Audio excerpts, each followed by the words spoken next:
Boleiragem de volta, vamos rapidinho pro craque da semana. Você já está acostumado, vai lá no ge.globo para votar. Temos 3 possibilidades, né? O Caleri do São Paulo fez 2 em cima do Corinthians no clássico de sábado. O Hulk, no jogo também sábado às 9 da noite em Porto Alegre, fez um gol de bicicleta, golaço, na vitória do Atlético em cima do Internacional. E o Marcos Leonardo ontem contra o Vasco, Santos 4, Vasco 1, 2 gols do moleque. Ainda teve um gol anulado por um joelho à frente, assim, muito ajustado o lance. Como eu não fico em cima do muro e tenho o craque do Galera aqui, para mim, o craque do Galera dessa semana é Caleri, num clássico gigante, depois de um título importante de Copa do Brasil, virar o jogo no Morumbi para quase 60 mil pessoas novamente, fazer 2 gols. Para mim, carimbo pro argentino, que mais uma vez foi decisivo, importante demais com essa camisa do São Paulo. Merece o argentino. O que briga, o que luta, o que entrega é um absurdo. Para mim, craque do Galera da semana, Jonathan Caleri. Primeiro esse desvio aí no chute do Rato. Foi do Rato, né? Do Nestor. Do Nestor. Se você chuta de fora da área de primeira e a bola entra, é o gol do título, você não vai chutar de dentro? É, verdade. Esse gol foi golaço. Esse foi um golaço, Esse foi Dudu. golaço. Olha, Esse foi golaço. esse foi golaço, né? A jogada toda, né? Infiltração do Alisson por fora. Desde o Rafa. O bloqueio no Gil para não deixar fazer o corte e a entrada do Caleri para só escorar. Rafinha, O passe do Caleri, a tabela, né? Na verdade é uma tabela dele com o Alisson. E o corta-luz ali para ele entrar sozinho. Carimbo no Caleri. Só 2 detalhezinhos, estava falando aqui com o Dodô no intervalo. O São Paulo tirou um peso das costas e fez um grande jogo contra o Corinthians.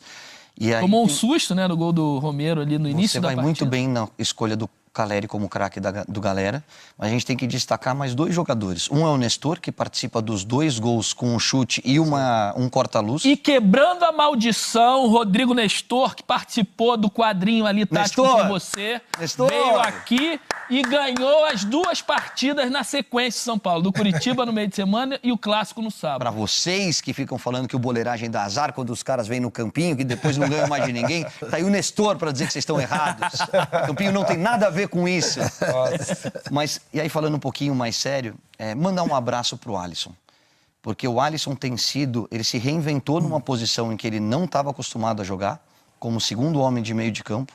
Tem sido um dos jogadores mais importantes nesse esquema do Dorival Júnior e deu uma declaração que eu acho que cabe um programa inteiro de discussão e hoje a gente não vai falar só sobre isso. E quem quiser ver a declaração, porque a entrevista é muito legal, tá lá no ge.globo, é só acessar. Sobre o problema de depressão que ele teve, que ele cogitou abandonar a carreira, com frases fortes, inclusive da esposa dele. Eu conheço um pouco o Alisson fora dos campos, é um cara super querido. Moleque do bem pra moleque caramba. do bem, que todo mundo adora, e que bom que passou, que ele teve esse suporte do clube e esse suporte familiar para virar esse jogo e voltar a fazer o que ele sempre gostou de fazer. Sabe o que me chama a atenção nessa transição de posição dele, Caio? É a maturidade, né, de ir para uma posição que a gente jamais imaginou que ele poderia ter esse rendimento que ele tem. E o comprometimento dele na parte tática. Sim. Porque o atacante normalmente é mais relaxado para marcação. Ele foi para uma posição onde ele é obrigado a... Quando está com a bola que vai fazer a jogada, a gente já sabe toda... Mas a contribuição que ele dá exatamente quando está sem a bola é que me chama muita atenção. Mérito do Dorival, né? Ele foi atacante fazendo uma posição assim mais de marcação. E o São Paulo, hein, parece que definitivamente embalou. O campeão da Copa do Brasil ganhou o clássico em cima do Corinthians. E o que vem por aí? O São Paulino continua em lua de mel com o time em mais uma semana que começa. Depois do título da Copa do Brasil, o tricolor vem de 2 vitórias no Campeonato Brasileiro, sobre o Coritiba e também diante do rival Corinthians. No fim de semana, o tricolor começou perdendo, mas conseguiu a virada aqui no Morumbi com 2 gols do Caleri. Esse jogo foi muito importante porque deu uma tranquilidade no Campeonato Brasileiro. O torcedor estava um pouquinho preocupado, mas agora o São Paulo se distancia da zona do rebaixamento e está na 10ª posição com 34 pontos. Essa partida representou também o fim de uma maratona. O São Paulo vivia dias muito intensos, com 6 jogos em 18 dias. Um jogo a cada 3 dias é muita coisa. Por isso o elenco ganhou uma folguinha maior, uma folguinha merecida de 2 dias e volta aos trabalhos nesta terça-feira no CT da Barra Funda.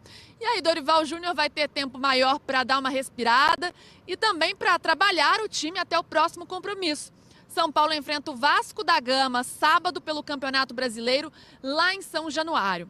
Com essa tranquilidade, é o momento também de o Dorival fazer testes e começar já a planejar a temporada 2024. O Tricolor tem algumas questões a resolver. Por exemplo, Lucas Moura vai renovar o contrato? Vai seguir no time no ano que vem?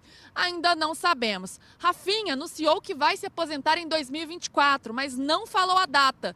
Será que ele fica por mais 6 meses, por mais uma temporada? Enfim, questões que o São Paulo precisa resolver. Mas até lá, foco total no Campeonato Brasileiro. Dorival Júnior já falou que não tem nada de moleza, não tem tranquilidade, que todos os compromissos são muito complicados. Por isso, o São Paulo está de olho, então, nesse jogo contra o Vasco, sábado, em São Januário. Bom, a verdade é que vem uma barca no São Paulo. O elenco profissional conta com 41 jogadores, 42. O Dorival Júnior acha que isso é um número elevado. Esse é um número elevado, ele quer reduzir para pelo menos 30, 32 no elenco. Por isso, uma barca vai acontecer. Além do que já disse a Luísa, outros jogadores vão sair. E o Santos comemora a efetiva... Novo contato com José Paz. Agora eu quero entender o que está acontecendo com o Caleri. O que acontece com o Pato. O Pato, eu só sei o seguinte, que o Pato vai ser pai. E agora é que ele vai ver como a coisa vai ficar boa. E o Caleri, vai operar ou não vai, Zé?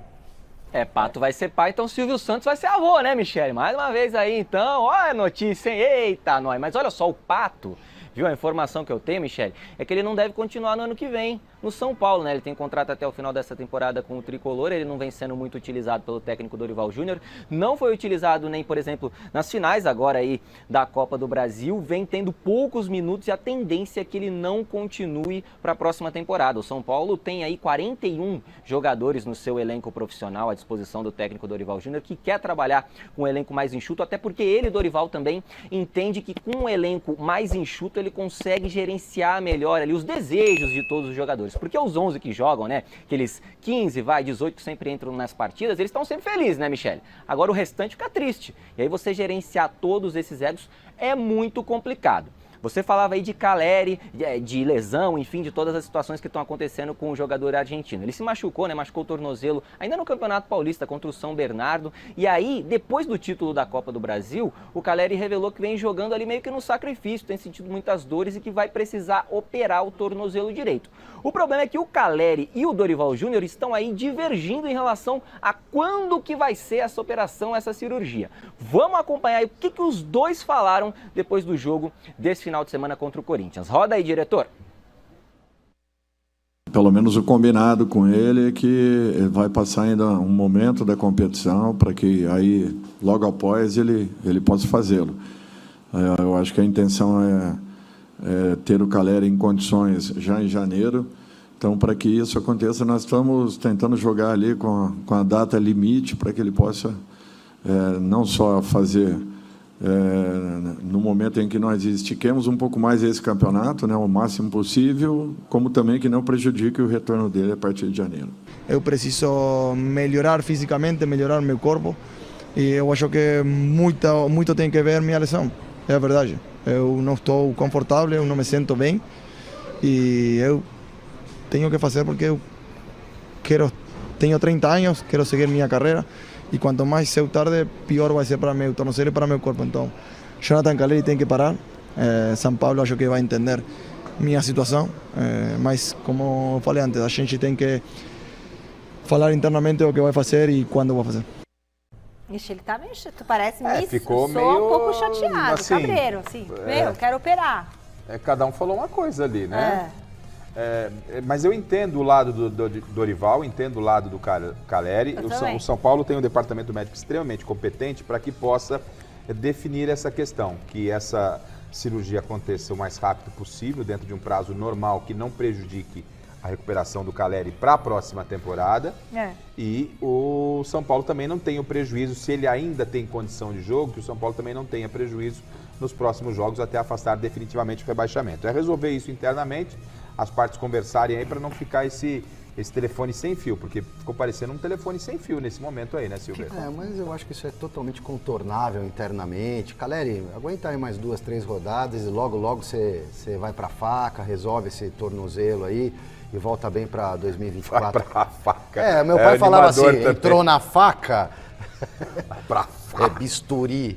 Aqui é raiz, irmão. Pra faca.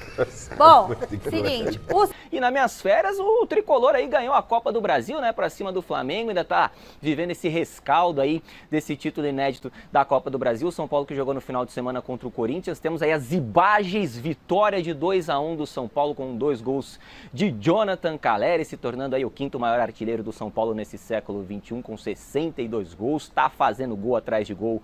O homem, o São Paulo folgou ontem, folgou hoje, volta a trabalhar amanhã. Amanhã, aliás, tem festão por falar em Copa do Brasil, viu, Michele? Vai ter uma baita festa aí dos jogadores, diretoria, todo mundo aí, as famílias. A gente vai estar lá para acompanhar, trazer tudo para vocês amanhã no Gazeta Esportivo. Uma festona que promete, viu, Michele? Os comes e bebe, aquele negócio todo lá, gostoso. Mas enfim, o São Paulo só volta a campo agora no próximo, para pegar o Vasco, né? No próximo sábado, o jogo que acontece lá no Rio de Janeiro, lá em São Januário. Então o São Paulo vai ter muito tempo ainda para se preparar para essa partida. Volta aos treinamentos amanhã no CCT da Barra Funda. O Calleri, o Beraldo e o Rafinha estão suspensos aí por causa dos terceiros cartões amarelos que cada um aí que eles tomaram nesse jogo contra o Corinthians. Então o São Paulo vai aos pouquinhos se preparando para essa partida. O técnico Dorival Júnior, o técnico do São Paulo, já está pensando, viu, Michele, aos pouquinhos também na próxima temporada, a temporada de 2024, que promete ser muito importante para o São Paulo, porque o Tricolaço volta aí para a disputa da Copa Libertadores da América, competição que o São Paulo já venceu muitas vezes, 3 vezes, não é, meu querido Alexandre Silvestre? Então vamos acompanhar aí o Dorival Júnior falando justamente sobre o planejamento para 2024. Roda aí. Nós precisamos sim acelerar esse processo para que a diretoria esteja mais ou menos atenta a todos os movimentos de mercado, ao mesmo tempo abastecendo-nos com informações e nós a eles para que algumas mudanças que são necessárias em todo o processo de trabalho nós possamos fazê-lo antes do final desse ano. Eu não vou conversar com o Rafinha, com o Lucas, porque eles sabem o quanto eles são importantes para a gente. Aí é uma questão entre a diretoria e os seus representantes. Mas são 2 jogadores fundamentais, que eu não gostaria de perdê-los de forma alguma, até porque para ganharmos o Lucas foi um trabalho criterioso de toda a diretoria para que tivéssemos esse jogador conosco. Tá vendo? Ele tá preocupado de perder esses 2 jogadores que fizeram toda a diferença no título do São Paulo. Fundamentais, né, Garrafa? Os 2, principalmente para uma Libertadores ano que vem, para um calendário mais recheado para o São Paulo. Rafinha, o capitão do time. Mas o Rafinha sólido. já disse, né, Silver, que ele encerra na próxima temporada. Então joga 6 meses. Mas 6 meses não atinge até o final da Libertadores. Não, se for para ficar, tem que ficar até o final da Libertadores. Então é mais uma temporada. E o Lucas. E para ficar até o final da Libertadores é mais uma temporada. O Rafinha que é alegadores, né? Já é tiozão, ele brincou, já tô velho, tiozão.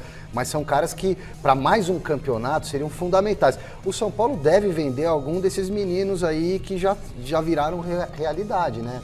Beraldo, Pablo Maia. Beraldo dizem que já tá até meio Então, assim, caminhado. Para dar sequência no trabalho, você não pode vencer, você não pode vender. Eu sei que é difícil, mas você não pode vender para dar uma sequência no trabalho.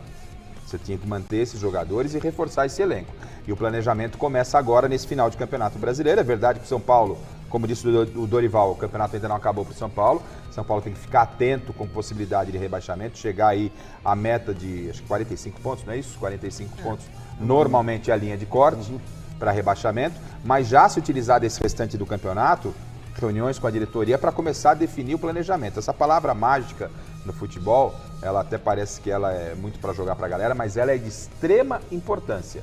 Tá aí um Corinthians sem nenhum planejamento, veja como foi o ano do Corinthians. Pode até ser campeão, pode, mas sem planejamento é muito difícil. Então o São Paulo tem uma margem para fazer o planejamento e a permanência do Lucas e do Rafinha são de fundamental importância, né? Legal curar logo o tornozelo do Calleri para ele entrar 0 bala a partir de janeiro, né? Próxima temporada.